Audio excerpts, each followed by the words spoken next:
Hello ladies and gentlemen, the Cider Drinker here, back with another Cider Drinker Discusses. But before I get into that, I've actually got a little bit of an unboxing video to do as well. I was going to do this on a separate video, but I thought I might as well just intertwine the two, because basically it'd just be a really short video otherwise.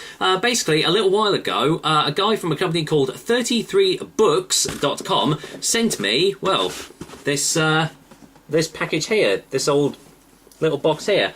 And he said, oh, I want to send you over something cidery related. So I thought, yeah, might as well, you know, be more than happy to receive any packages.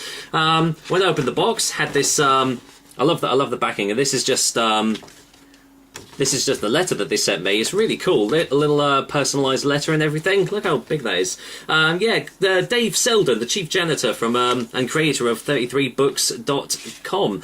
And this is a little reference card here. I'll get into the meat of it in a second, but the first thing he sent is a little personalised pen here, as you can see. Really, really cool. I always need more pens. And basically, his whole site is around doing like little journalistic book style review things for different drinks, for example like whiskey, beer, and he's also got one for 33 mugs of cider. And if I just show you what it looks like inside, it's got all these little pages here that you can basically make notes on for the different ciders that you try, maybe at like beer festivals or something. So there you go, you've got like, you know, the cider name and the maker, you can put the price down, what you rate it, where you sampled it, and then you can put little like notes down there. And there's also got a little chart here that you can put, you know, how much you think how the aroma was, what sort of taste it was, you know, how was it really spicy, was it really tannic, was it not very tartanic? It's got a little bottle meter there, how carbonated it was, and yeah, serving type as well. So that was really, really cool. And you can see there's loads of pages of that, so that's really cool. And on the back it says single varietal golden russet cider was used in the apple-coloured ink in this edition contains a few drops of single varietal golden russet cider from an organic orchard in Ashland, Oregon, because this has come all the way from the US of A. So yeah, I'm really, I mean, if that had just been sent to me, that would be amazing. But that's not it. No. Because the whole crux of this is that he has sent, I'll just get it out of its little box here, he sent over this little thing. Now you're probably thinking, what is this? What the hell could this be? Well, I'll tell you what this is. This is a cider tasting mug. And he basically makes these to basically bring out the correct colours and the correct flavours of the ciders that I'll be tasting. So you can see it's almost like clay on the outside. It's quite rough, so even if it gets wet, you can still like grip it firmly. It's got a little tag there, so you can like, you know, clip it onto something or hang it up when you're not using it. And you can see the inside is white ceramic. And if you look inside there, it's got a little 33 dimpling. What this all basically means is the shape of it accentuates the notes on the nose, so you can like really like proper get in there and really smell it. The white ceramic really brings out the true colour of the cider, because he says that, you know, clear glasses, you get like background colours and it kind of makes the colour not its true self, whereas with this you can actually see it for what it is. And the 33 dimpling on there brings out the carbonation and keeps it almost like a certain other dimplings that you get in cider glasses, that keeps the carbonation going, so you can see what it truly is like. So really, Dave, thank you so much for sending that in. I really do appreciate it. And well, just top quality like presentation and everything. It's just really cool.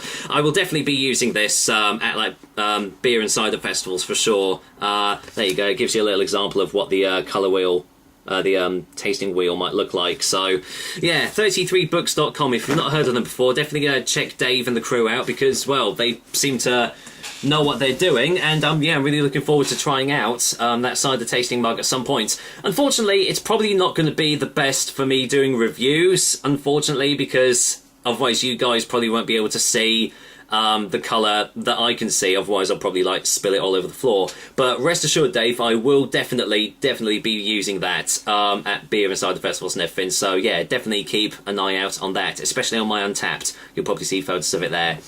So that's the little unboxing out of the way. Now it's time for the Cider Drinker Discusses portion of this, because a little while ago, one of my long-time viewers, Derpy Derp, love that name, he came up with a suggestion as to, like, for me to properly explain my rating system.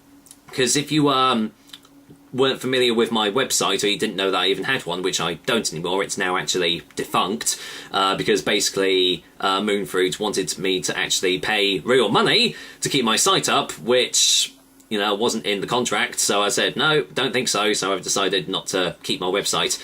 I don't think many people used it anyway. I think YouTube's my main channel source anyway.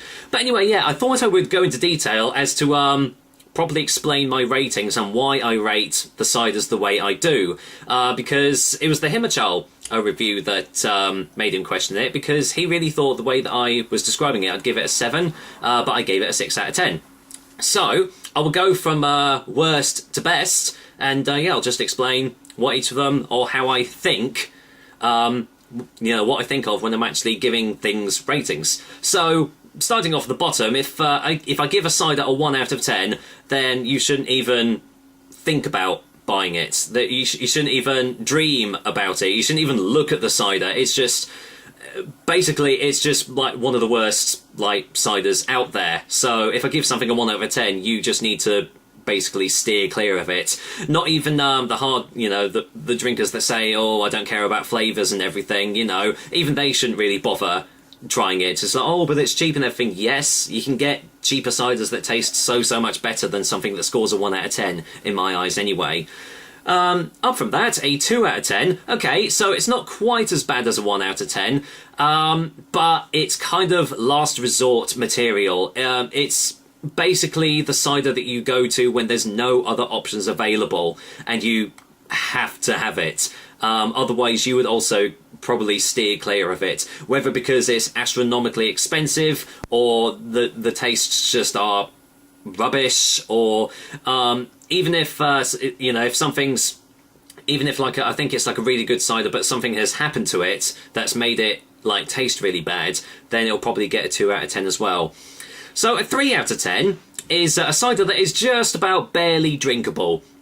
So you know, you can have it, you know, if it's in the pub, you're not really sure what to have and there's not really that great of a choice, you'd buy it, but it's kind of, you know, if there was something better, you know, available, then you would definitely go for that instead of that, but you can still just about manage drinking it.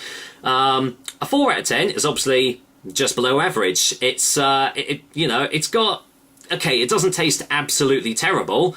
There's no, like, you know, really like awful tastes behind it, but it's still lacking depth, it's lacking character, and normally this is reserved for like stuff like, you know, generic mainstream mass marketed ciders tend to get these sorts of ratings because they all kind of taste pretty much exactly the same, in most respects anyway, because they just cram loads of sugar into it, loads of sulfites, and it's just all these awful smells and tastes that go into it that just make it not taste as nice as like the proper stuff out there. So yeah, if something gets a 4 out of 10, you know, again, if it's dirt cheap, then, you know, I will probably still like recommend to go and get it. Like if it's like 99p or something, at least you're not breaking the bank. But you definitely shouldn't be expecting any like major taste sensations coming from it. So halfway through, you get to the 5 out of 10, which is basically the average ciders, the bland ciders, the generic ciders, ones that really just have no character behind them. That doesn't necessarily mean that they taste bad, but it just means that there's nothing to them. Whether they just lack flavour, they just taste, as I said, generic, you know, it's just like, oh, it's just another, you know, cider pop or something like that, you know, it's just something that isn't really pushing any boundaries with its tastes and its flavours. But as I said, it doesn't mean it tastes bad, it just means that, you know, as I've already said, it's just distinctly average. So 6 out of 10. This is what the Himachal got, and this is what prompted this cider drinker discusses. Well, obviously, a 6 out of 10 is slightly above average. Normally, with these sorts of this sort of rating, it's down to ciders that are just missing something. They've got some nice little tastes, maybe in the undertones, or maybe, you know, there's something quite there.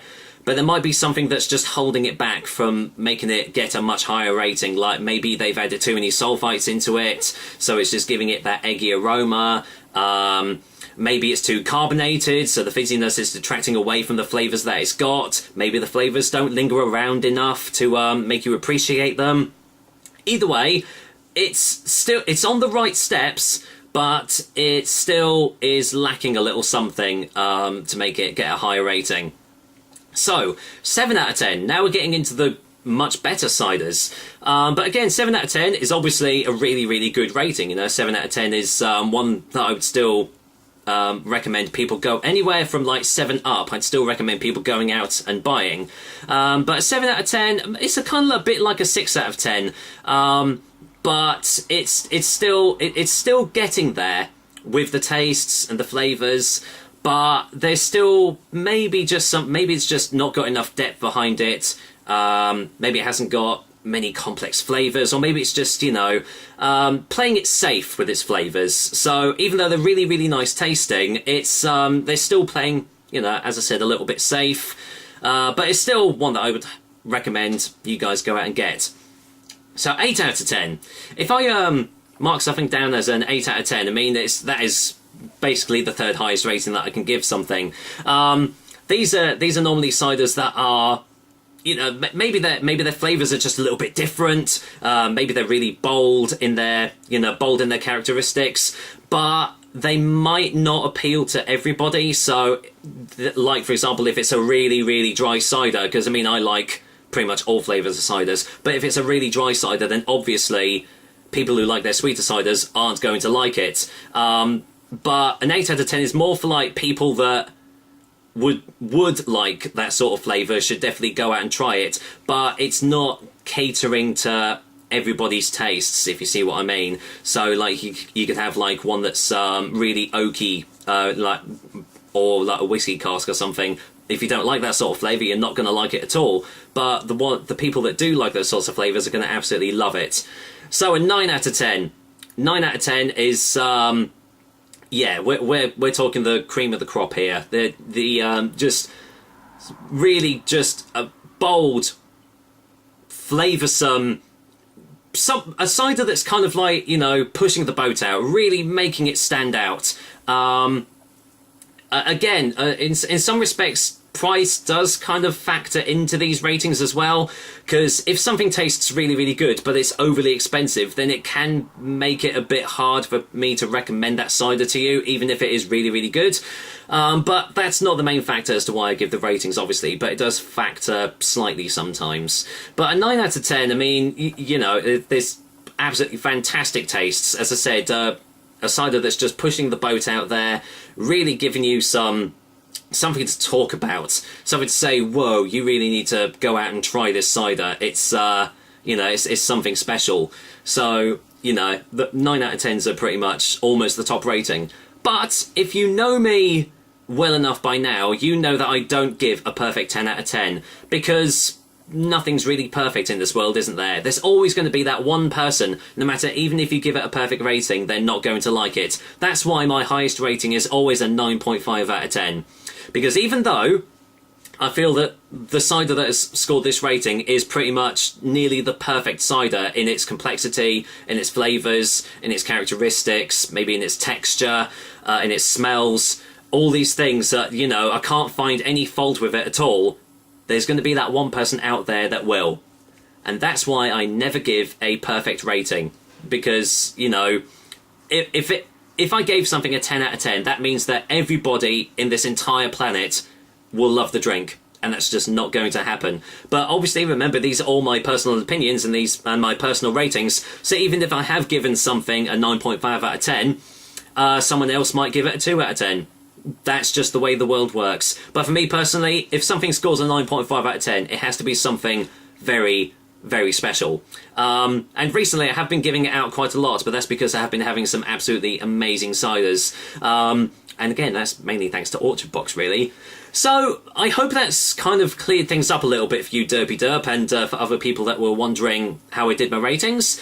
Obviously, any further questions, just ask them down in the comments and I'll be more than happy to answer them. But until then, well, until that happens, that is another Cider Drinker Discusses over and done with. Now, I'm just going to go and have my dinner, and I'm going to do 2 reviews tonight for you guys, so watch out for them in the next few days. Until then, I'll be back with another Cider Drinker Cider Review.